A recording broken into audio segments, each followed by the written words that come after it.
Hello guys, what is going on? This is the Redmi 9C. Very similar to the Redmi 9A. Only difference I could find so far is we have a different camera layout. And we have the Helio G35 instead of the G25. So I remember I complained that the Redmi 9A was a bit sluggish. Well, hopefully this fixes the problem. Also, the Redmi 9A, we didn't have a fingerprint sensor. This one has one. But other than that, we still have the same design, the same 2 gigs of RAM and 32 gigs of storage. So we're gonna see. We're gonna see if it's that much worth it in the 9A. So the cameras do look impressive so far. Plastic. I mean, pretty obvious it was gonna be plastic. But it does feel nice. I do like the texture. So yeah, phone feels premium, feels heavy thanks to that 5000 mAh battery. Just have manuals in here. Charging brick, charging cable. This is micro USB, which is pretty disappointing. I don't care if this is a budget phone. I mean, it's still good to have USB-C if you're buying a phone that was made this year. All right, MIUI 12. I've seen better displays. Maybe just because the brightness isn't all the way up, but first impressions, meh. Also that bottom chin, but you know, it's a budget phone, looks promising. Not gonna shit all over it just yet. So we're gonna set this up and get back to you. All right, this is how our fingerprint is. Let's hope that it's as quick as all their other phones were in the past. I have a feeling they slowed down a bit, but we're gonna find out. Okay, that is, yeah, that was quick. All right, done. Here we go, the phone is all set up. Let's try and bump up the brightness all the way. Okay, this is not a bright phone. So it's gonna do it like that, there we go. Display isn't too bad for an LCD. Can't say I've seen better, but yeah. First thing, let's test that fingerprint sensor. 3, 2, 1. 3, 2, 1. 3, 2, 1. 3, 2, 1. 3, 2, 1. Nope. 3, 2, 1.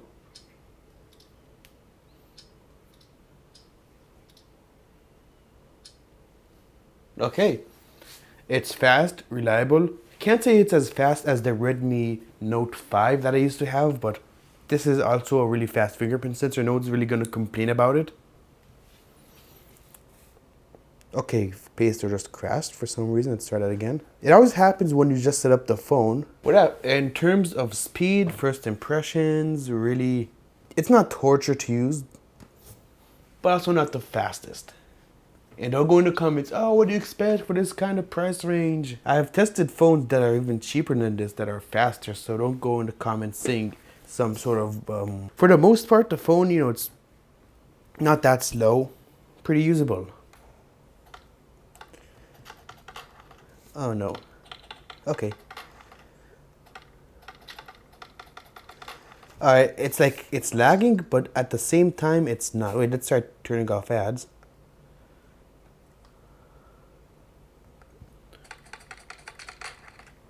Huh. Okay.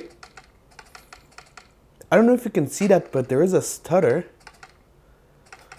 But the stutter, it doesn't make me lose like it does on most other phones. So you see, I'm still winning the game despite the stutter. See, that was my fault this time. Let's do one more round. Yeah, you see that? I mean, it's very hard to see. It's very subtle, but it's not making me lose the game. I can still play this. Oops.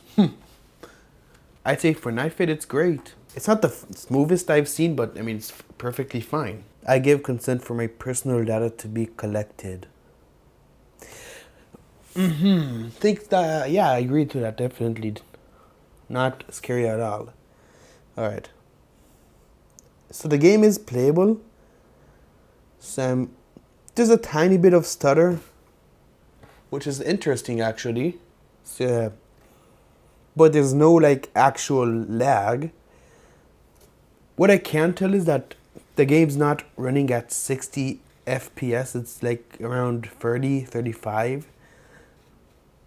Um, I mean, this game is definitely playable, but this is definitely not the game's full potential. Like, I mean, yeah, you can play light games, but okay, yeah, it was six. See, now it's pretty smooth, but when you get faster, the frame rate drops. Don't get me wrong, it's not stuttering or lagging or anything. I mean, yeah, the frame rate is really not consistent at all. It's not lagging, it's just not playing at its highest potential. I don't know if it's because the chip is too weak or what, but I'd say overall it can handle light games. It's just not gonna run those games at like the max graphics, but you're not gonna be disappointed, especially if you're used to budget phones already and you're like, yeah, no problem, I'm used to it. So alright, this is PUBG. The frame rate of course looks pretty good actually. It's alright, graphics are the lowest. Just walking around.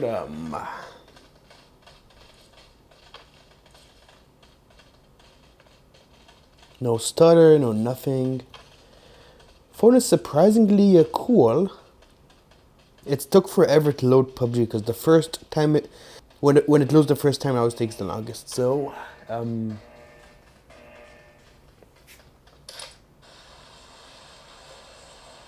okay, all right. This is not a long-term gaming review. So I'm just gonna exit.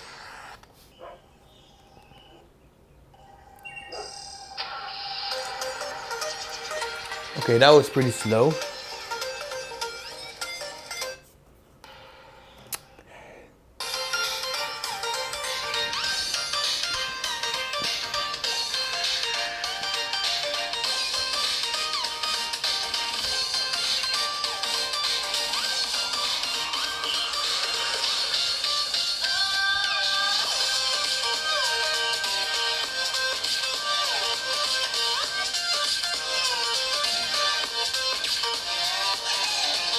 Okay, so the speaker, it's not too loud. It's just slightly tinny. Like the speaker is a bit tinny, not a big deal for the price, but yeah, not the best speaker.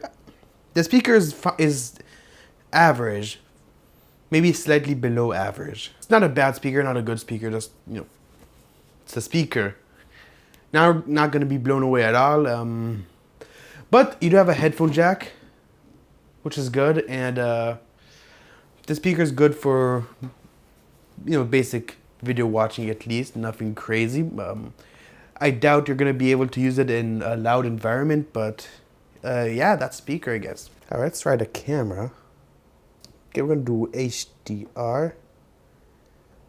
HDR automatic, yeah. Huh, we have a flash. We're gonna see what the flash does. All right, 3, 2, 1. Not effective at all, but yep. All right, let's go outside and take some pictures.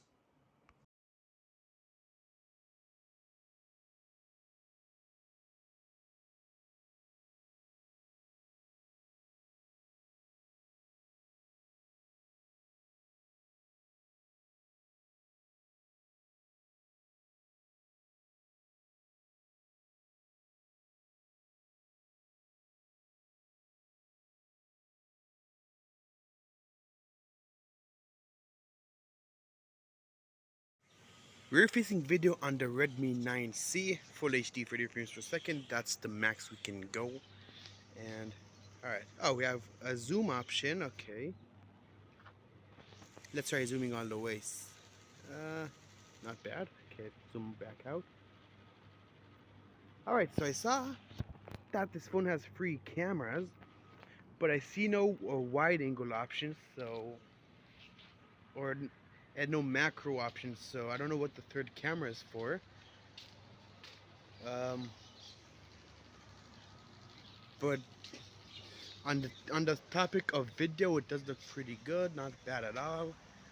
At least on my end, there's no stutter, no nothing. Looks like a solid 30 frames per second. front-facing video on the Redmi 9C, also Full HD at 30 frames per second. But it looks pretty nice on my end, of course. And yeah, the aperture is nice. Everything is nice. I don't know how you can hear me right now because there's wind and background noise, but yeah, I would say video on this phone is pretty decent overall.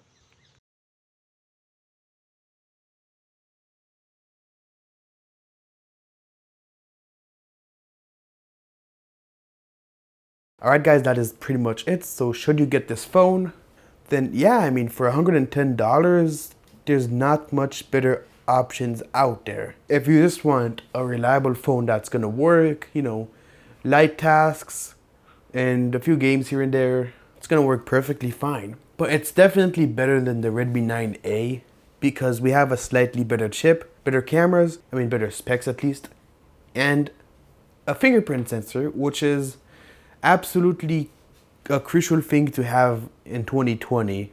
Even like in the cheapest of the cheap phones, you need a fingerprint sensor, especially with Corona and all that. If you're used to budget phones, like if you're used to like not the fastest phones, and this is gonna feel right at home. Nothing really special about this phone. But if you want a better phone and you're willing to spend a bit more, then I would look at the Poco X3. That phone has monster specs for around only $100 more. So I'd say, I mean, I would just spend a bit more and get that instead. But if you don't care about phones and you just want a phone that works, I mean, this is gonna serve you pretty good. It all depends on what kind of person you are and what kind of phone you need. So thank you so much for watching. If you have any questions, leave it in the comments and I'll try to answer them. I'll see you in the next video. Peace.